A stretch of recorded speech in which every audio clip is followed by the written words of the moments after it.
যারা অন্যের হক মেরেছে, অন্যায়ভাবে সম্পদ উপার্জন করা মানেই কারো না কারো হক মেরেছে। দেশের নাম্বার 1 ট্রেডিং অ্যাপ নিফটি ফার্স্টে পাচ্ছেন ট্রেডিং এর সব সুবিধা, dual exchange access, company analysis, portfolio তৈরি করা সহ আরো অনেক ইউনিক ফিচারের সাথে ট্রেড করতে ডাউনলোড করুন এক্ষুনি।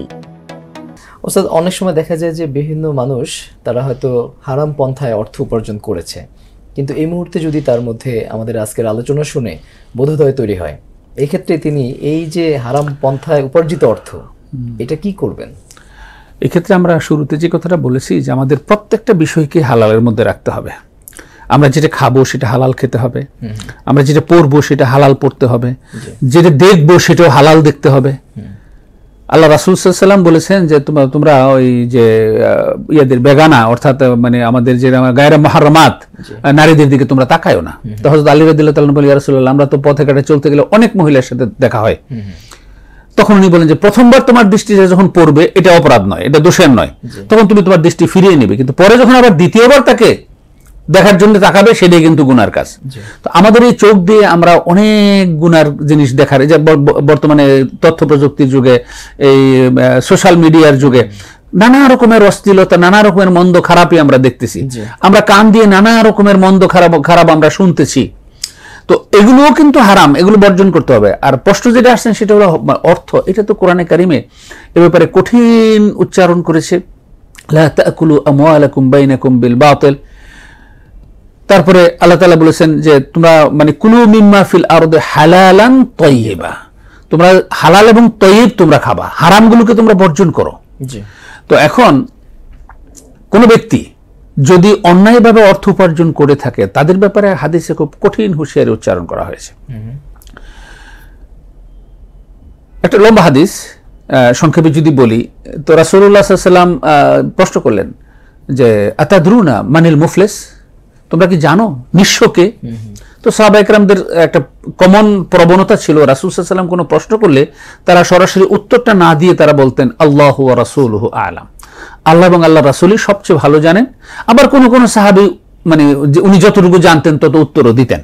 এই প্রশ্নে দুই রকমের উত্তর আসলো, কেউ কেউ বললো যে আল্লাহ এবং আল্লাহ রাসূলই ভালো জানেন, আবার কেউ কেউ বললো মা লা দিনার লাহু ওয়ালা মাতা, যার টাকা নাই সম্পদ নাই তাকেই তো আমরা নিঃস্ব হিসেবে জানি।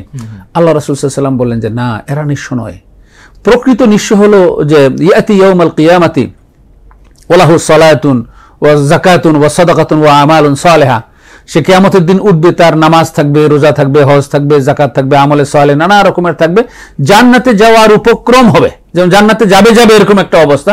হঠাৎ করে যে সমস্ত মানুষের হক সে নষ্ট করেছিল অন্যায়ভাবে, মানে যাদেরকে মানে কিছু লোক তখন আসবে যে তাদেরকে দরাবাহু, কাউকে মানে শাতামাহু, মানে আকালা আমওয়ালাহু, হ্যাঁ, ও সাফাকা দামাহু, হাদিসে এই জাতীয় অনেকগুলো কারণের কথা বলা হয়েছে। যাদের ক্ষতি করেছে, যে কোনো ভাবে যাদের ক্ষতি করেছে, গালি দিয়েছে, মেরেছে, হত্যা করেছে, সম্পদ নষ্ট করেছে, এরকম যারা করেছে এই পাওনাদাররা এসে হাজির হবে যে আমার কাছে মানে তার কাছে আমাদের পাওনা রয়ে গেছে।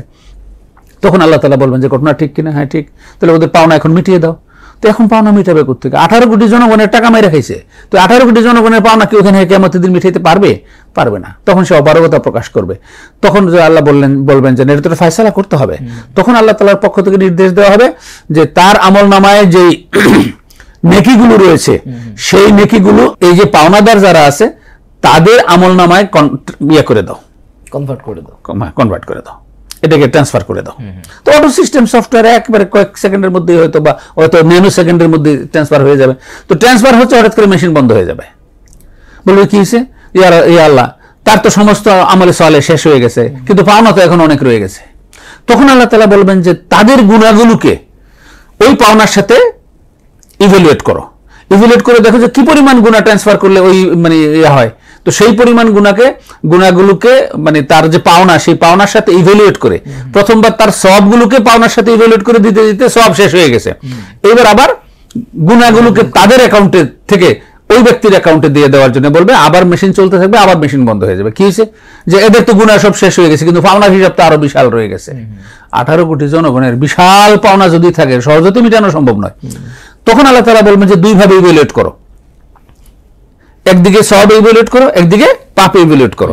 পাপগুলো তার আমলনামায় দাও, আর সবগুলো তার আমল নামা হয়তো। তো এখন তার নিজের যা সব ছিল সব সবগুলো তাদেরকে দিয়ে দিল, তাদের পাপগুলো নিজের আমল নামায় আসলো, এবং অতিরিক্ত আরো পাওনার কারণে অতিরিক্ত পাপ যুক্ত হলো।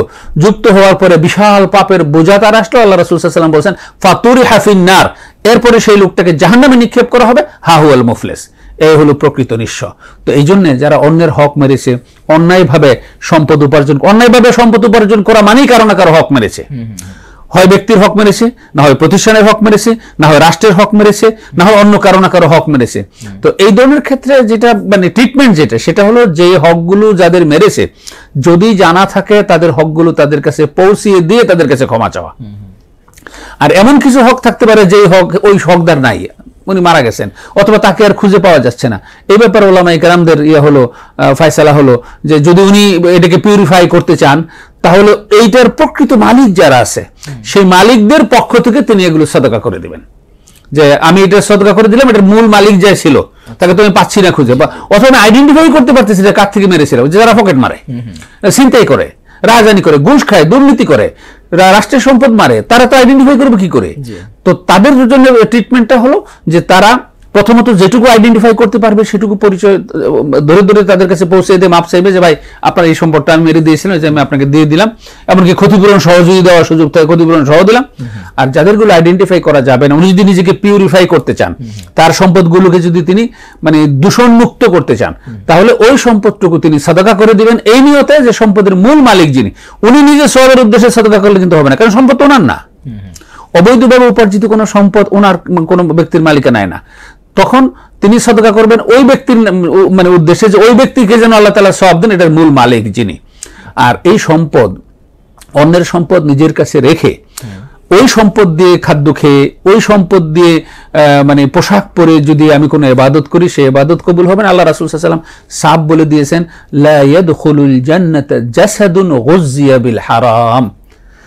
ওই দেহ কোনো অবস্থাতেই জান্নাতে প্রবেশ করবে না যেই দেহ বেড়ে উঠেছে, যেই দেহ গড়ে উঠেছে হারামের মাধ্যমে, হারাম দিয়ে যেই দেহ পরিতোষিত হয়েছে সেই দেহ কোনোদিন মানে জান্নাতে প্রবেশ করবে না, এমনকি তার কোনো দোয়াও কবুল হবে না। একটা এই হাদিসটা লম্বা হাদিস। আল্লাহ রাসূল সাল্লাল্লাহু আলাইহি ওয়াসাল্লাম তিনি বলেছেন, ও যাকারা রাজুলান ইউতিলুস সাফার আশআস আকবার ইয়ামুদ্দু ইয়াদাইহি ইলাস সামা ইয়া রাব ওয়া মাতামুহু হারাম ওয়া মালবাসুহু হারাম ওয়া মাশরাবুহু হারাম ওয়া গুযিয়া বিল হারাম ফাআন্না ইউস্তাজাবু লিযালিক।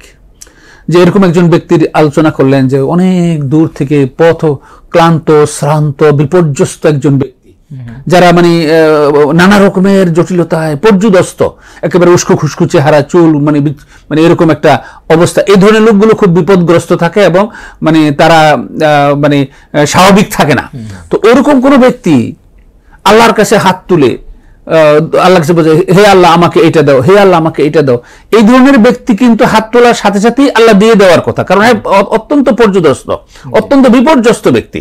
কিন্তু আল্লাহ রাসূল বলছেন কি, যে হ্যাঁ, যে হাত তুলে বলতেছে কিন্তু সে যা খাচ্ছে সে তো হারাম খাচ্ছে, যে যা পান করছে সেটা হারাম পান করছে, যে পোশাক পরছে সেটা হারাম পোশাক পরছে, এমনকি সে মানে তার জীবন গড়ে উঠেছে হারামের মাধ্যমে।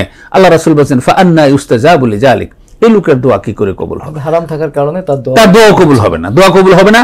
হারাম থাকার কারণে কোনো ইবাদত কবুল হবে না। হারাম থাকার কারণে, হারাম খাওয়ার কারণে জান্নাতে যাওয়ার পথ রুদ্ধ হয়ে যাবে। এই জন্য হারামের ব্যাপারে অত্যন্ত সচেতন হতে হবে, কোনোভাবেই যেন আমাদের হালালের সাথে হারাম মিশে না যায়।